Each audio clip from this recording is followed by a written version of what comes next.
This is not Christmassy at all, and I do apologise, but it is topical and I think it's very important.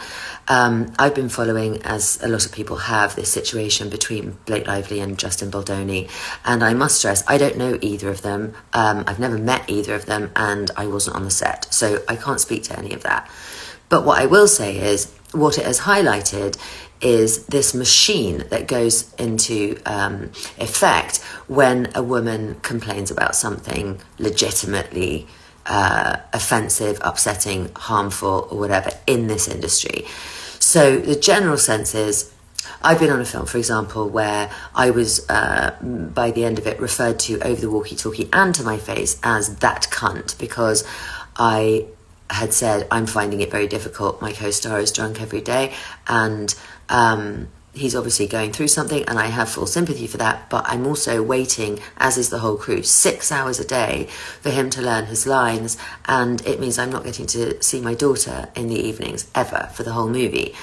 The studio's response was to give me a bike so that I could ride around the studio lot while I was waiting. And then, of course, I was called a cunt and a bitch. And at one point during a take, I was called, you stupid bitch. And then the director ran off crying. And I had to be the one to actually get him back and talk him off the ledge and us continue filming. I've had groups of people stand in front of me going, what the fuck are we going to do? How do we make her attractive?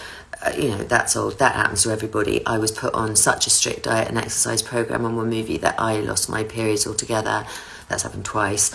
I've been put in a situation, very unsafe fight situation on two different films with two different actors who sometimes there's a certain kind of actor who gets a kind of a thrill out of sort of legally being able to harm a woman during a fight sequence.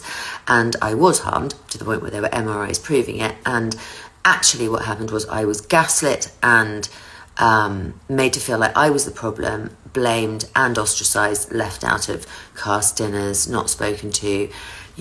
As soon as I mentioned that there was a problem, I've been forced by a publicist that I was employing to do a photo shoot the day after I'd had a miscarriage. And I said, I can't, I'm bleeding. I don't want to go and change my clothes in front of people that I don't know and do a photo shoot. I'm bleeding out a miscarriage. And she was like, you have to or you'll be sued. Harvey Weinstein, for example, absolutely famous, including me, if you turn down a film. This is without any sexual assault. I was one of the ones fortunate enough not to be shown a body part or massaged or anything like that. But if you turn down a movie or a production deal, he would get on the phone and talk to every director in town and every magazine editor and say, don't use her. And it worked.